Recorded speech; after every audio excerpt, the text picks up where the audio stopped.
এটা ছিল আমাদের মন্দারমণিতে প্রথম দিনের ভিডিও। প্রথম দিন তো পাকু খুব খুশি ছিল, কারণ ও পুল থেকে রুমে রেডি হয়ে চলে এসেছিলো লাঞ্চ করতে।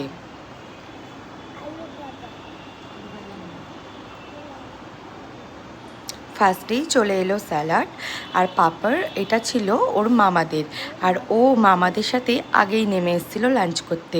তো আলু ভাজাটা পেয়ে ও খুবই খুশি হয়ে গেছিলো। তারপর এলো আমাদের লাঞ্চ। আমাদের লাঞ্চ ছিল ডাল, আলু পোস্ত, ঝুরঝুরি আলু ভাজা আর চিকেন। তো আমাকে যদি বলা হয়, আমার সব থেকে ভালো লেগেছিল আলু পোস্ত আর ভাত খেতে, কারণ আমি আলু পোস্ত খেতে আমি আর পাকু দুজনেই খুব ভালোবাসি। কিন্তু পাকু এখানে অতটা ভালো করে খেতে পারলো না। একটু ঝাল হয়েছিল ঠিকই, কিন্তু খুবই টেস্টি হয়েছিল। আর পাকু তো এই খাবার পেয়ে খুবই খুশি হয়ে গেছে, ওর এই ঝুরঝুরে আলু ভাজা ডাল পেয়ে। ভালো লাগলে তোমরা জানিও।